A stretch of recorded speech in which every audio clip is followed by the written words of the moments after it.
Oh, I ran for office several times. Didn't win, but I did run. And then I'm a songwriter, and then I write my own books. And then I suppose my transparency, I wouldn't lie to the people, and I wouldn't deceive the people like we're being deceived right now. Like.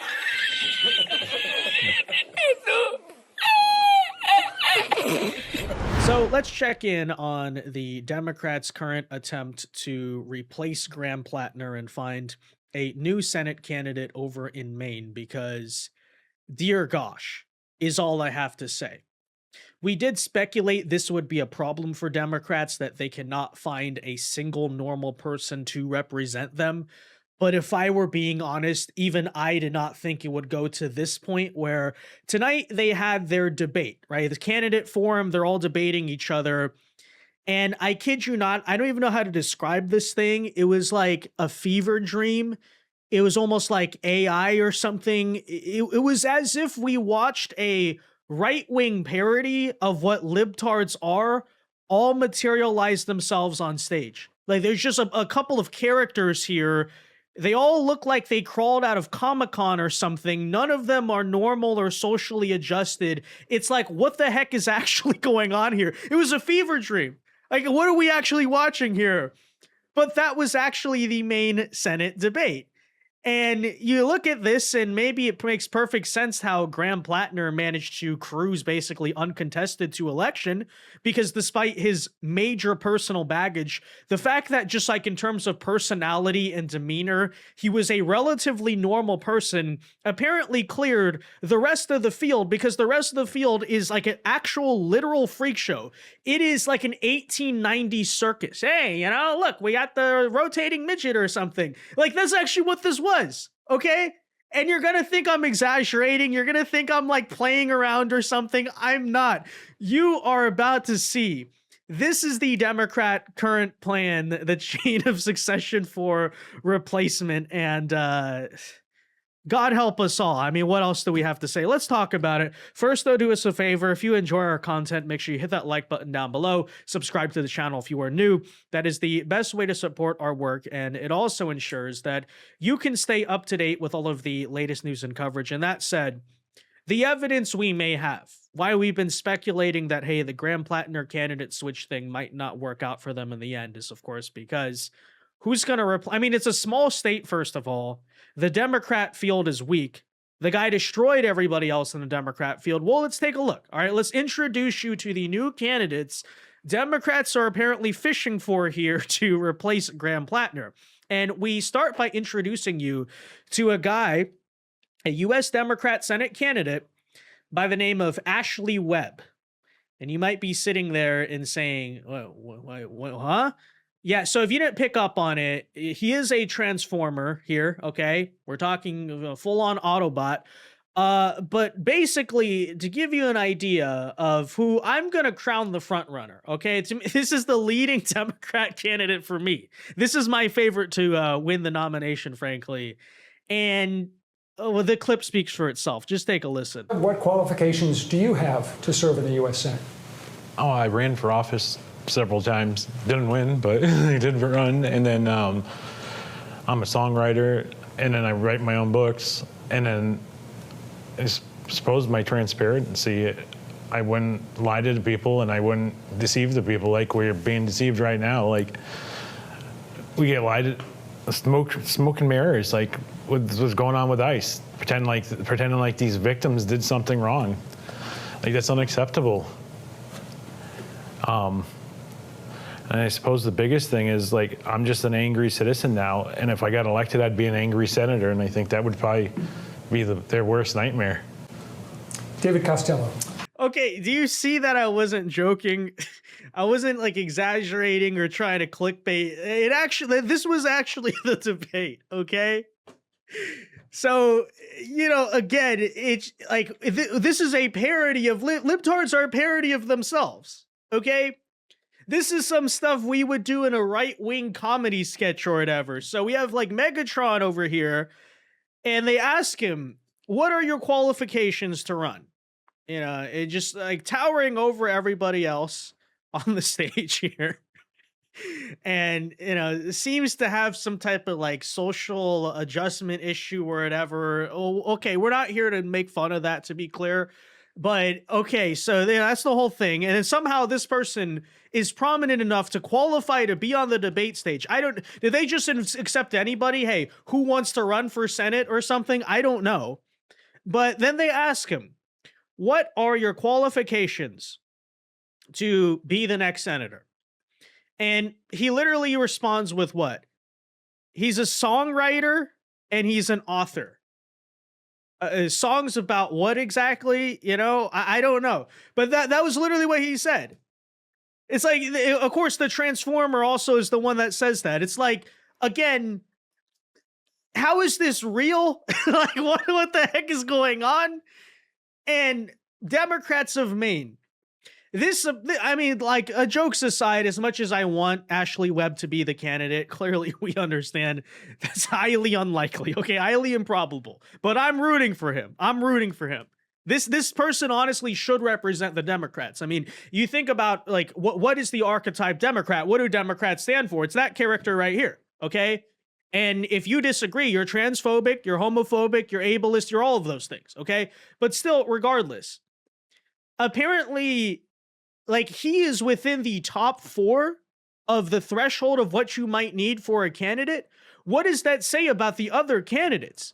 What the heck are what are we doing here? And by the way, was replacing Graham Plattner really worth it? Are we sure about that, Democrats? Unfreaking believable. But yeah, strongest soldier here. This guy is he's the tank, the heavy infantry that's gonna take down Susan Collins. Oh my gosh. They also asked this guy basically some type of question about, government efficiency, budgets, things like that. And apparently, having ran for office many times, and keep in mind, he's an author, he's a songwriter. This means he knows things about politics and U.S. government. Responds with the following. I believe they called it pork bellying by cutting out the pork belly from all the bills, basically. So what he's referring to is not called pork belly, it's called pork, right? Talking about the extra stuff that's added onto bills and omnibus packages and things like that. I wasn't aware it was a Democrat left-wing stance to be against pork, or pork belly as he calls it here, but I guess having run for office multiple times doesn't even know the right term he's using here, but check it out. I believe they called it pork bellying. By cutting out the pork bellying from all the bills, I'm sure that would save a lot of money as well, but... All right. Yeah, so, ladies and gentlemen, I present to you here not just the Maine Democrat Party, but the Democrat Party as a whole. Okay, that right there, as I said, Ashley Webb deserves to be the candidate because that is the pure representation of everything Democrats stand for. They go on TV and pretend that they're normal. Hey, we're not woke crazy freaks. They can spend $20 million all they want to go try to win back like normal white guys and things like that. But in reality, what this party fundamentally can't escape, and by the way, why woke / far leftism will never truly die because of any moderate push, and while you'll never see a moderate Bill Clinton-esque return to the Democrat Party, is exactly because, when you look at a body, you have to consider what comprises that body. And when that body is, first of all, just like a bunch of resentful third worlders who don't know what's going on besides they hate white people and hate America, but then combine that with like a leadership structure that looks like this, right? The woke, insane freaks. How is this vehicle ever going to steer itself towards normalcy? But there you have it. But you might be saying, Vince, clearly the other people in this debate, clearly everybody else has to be normal, right? He's just like the one guy, they let him in because they felt bad for him or something. No, that's not true. As I said in the beginning, none of these people are normal. They can't find a normal person. That's the entire point. So now we present to you this moonbat, Elizabeth Dickerson. So, you can see, you can see even just by looking at her, right? This is the typical, like, insane homeless looking, crazy, far left librarian type of lady, like typical No Kings protest attendee and things like that, right? Like we can see it in her crazy eyes all the way, okay? Not a normal person as well. But here she was explaining that she entered the race, of all reasons, guess why? Because of climate change. That is right. She decided to run for Senate because of climate change. And I think that tells you a lot about, who this person is. Even though all of us who have spoken tonight are very committed to either abolishing ICE or reforming and then abolishing ICE or starting all over or some combination therein. But I did this because I'm very interested in climate, and President Trump has done about everything he can do to strip away any protections that we have on climate. Yeah, so I think you're starting to see the picture of this debate stage. I mean, you have Optimus Prime, right? We have a crazy hippie lady, basically, right? She just crawled out of the Magic School Bus or something like that, talking about, her sole issue is climate change, apparently. Just like typical, like crazy old hippie, thinks that Woodstock is still happening to this day or whatever, probably fried her brain years ago, and this is what we're dealing with now. But okay, so then it's basically like almost like a midlife crisis that continues into their 70s. Like that's really, when you think of it to an extent, what No Kings protesting is. But okay, so like that's her, right? Kind of like another insane person, clearly. And then I present to you, still we have more. Okay, we have a new character here. This girl's name is Shenna Bellows, another candidate.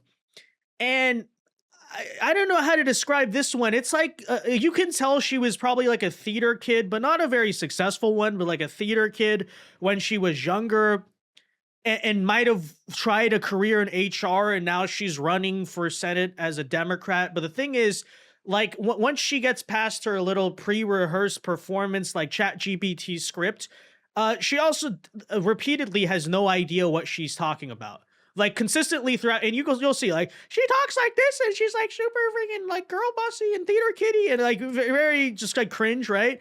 But then like every time they ask her a question, she doesn't even answer, and she gives like this ChatGPT style response, the "well, that's a good question" type of line. And then, you just see for yourself. So it's like, here's actually a prime example. They ask her about a certain policy. Her response is, "I have many ideas on this one," right? It's actually like, it's like watching a young Hillary Clinton, maybe, all right? Maybe that's how we could describe this. "I have many ideas on this one." The moderator says, "Give me an example." She can't give a single example. It's like... And so I have many ideas on this one. And if you'd like to go get a mocktail. Give me an example of a specific area of oversight that you'd like to have a hearing on. Well, I'd like to have a lot of hearings. Yeah, you can just totally tell she was like the annoying line leader in elementary school or something. You know what I mean? Just this very like, hey, personality. She like literally all the time too. She's doing this stance looking right into the camera, like some type of weird pre-rehearsed forced act that she thinks is like compelling or something. I don't know, because she probably saw it in a cartoon. But when you translate it into real life, it's extremely off-putting and unnatural. And then is talking in this very like ChatGPT style way. And then again, every time they ask her for specifics in typical fashion, she just can't answer the question. And this went on through a lot of the night, as we'll show you right now. But in total fairness to Shenna Bellows, she was not the only one here. Like, this was a recurring theme with a lot of these Democrats. They never actually answered the questions they were being asked, and the moderators kept calling them out on it. Now, you could easily write that off as shifty politician stuff, but in fairness, a lot of these people are not really established politicians. So I'll be completely honest. I don't think it's that. I think it's that genuinely, again, the Maine Democrats didn't find a normal person here, and none of these people are relatively qualified or informed whatsoever. And the reason they can't answer questions is because they don't actually know what they're talking about. Okay, it is really that simple. And you're probably asking, where do the Democrats find these people? I mean, again, that's a fantastic question. There's a story that's been told for a long time, and that's there's not enough money in Washington. Not enough for universal child care, not enough for universal health care, not enough for Social Security, it's gonna run out. And that resonates with people who grew up like Troy and I did. Because I've lived a lot of my life feeling like there's never enough or I'm never enough, I'm gonna run out. If you know what it's like, you know what I mean. And quite frankly, according to the stats, most Mainers feel that way now. And we don't need to quibble over whether it's 180,000 or 184,000, because the truth of the matter is we just saw the country's first trillionaire. All right, I'm going to jump in because you've gone 35 seconds and you didn't give me any specifics. Give me specific steps that you would take. Scrap the cap. Let me ask, what experience do you have, each of you, in the field of defense and national security? Dan Kleban. Yeah, I mean, look, I understand that it's extreme. America plays a unique role in the world, and I fear that the Trump administration. Well, I know that the Trump administration, along with Congress's rubber stamp, is eroding America's position in the world. We're supposed to be the shining beacon on a hill, and increasingly we are disenfranchising and alienating our allies in Europe. I'm going to jump in. Yeah. That's a criticism of the Trump administration, which is valid as an answer to another question. Yeah. But the question was, what is your experience in the fields of defense and national security? Well, I don't come from, I wasn't in the military. Yeah, this moderator's freaking hilarious, and I really appreciate his work here. But you see exactly what I'm saying. And honestly, this guy right here, Kleban, he might be one of the more normal people. Like at least he comes off as like a normal human being somewhat, right? But you see especially what I'm saying with Shenna Bellows. I swear, this girl watched like a Hillary Clinton speech, maybe a little bit of Obama, and just decided, oh, if I copy that whole thing, if I look at the camera like that, listen, I understand people are really struggling. I know how it feels, right? As if this is the 1990s and you're Bill Clinton or something.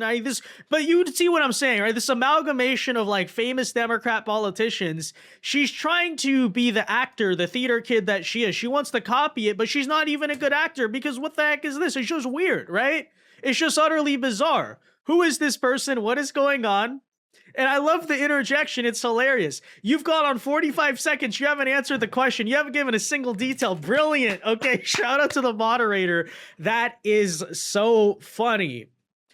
But, of course, we're stuck with all of this just asking the question, where the heck did the Democrat Party find all these people? Again, that's the entire point. Now, it does appear currently that the actual frontrunner to be the Democrat replacement is a guy by the name of Troy Jackson. We've detailed, he has similar accusations out there on the level of, Graham Plattner, right? The sexual assault, personal baggage, things like that. So we'll see what happens there. I'm not promising anything. I'm not really saying anything particularly is going to happen there. I don't know quite yet, but just something to keep an eye on.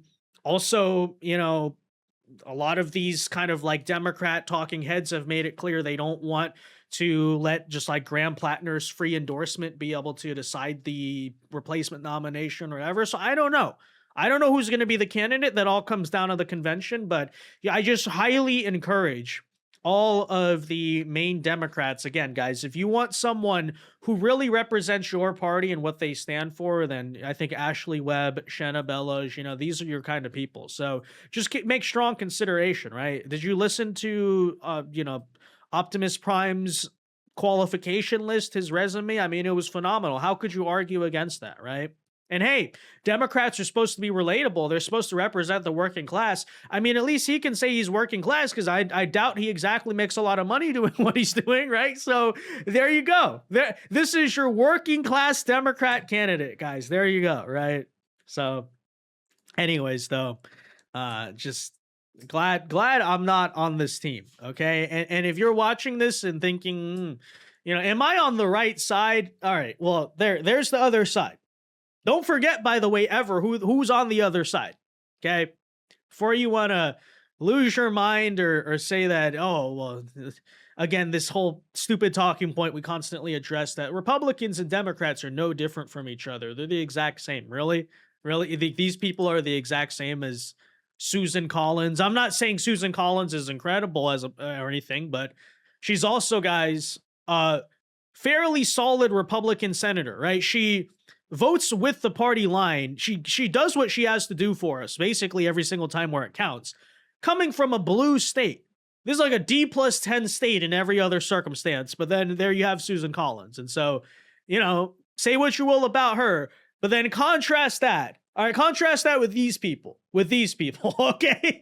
There you go. It's not a decision of Susan Collins or your perfect ideal candidate. It's Susan Collins versus these people. Something to remember. Make sure you vote in November. That rhymed. Anyways, that said, let me know your thoughts. Be sure to leave a like on this video, subscribe to the channel if you are new. And until next time, God bless and peace.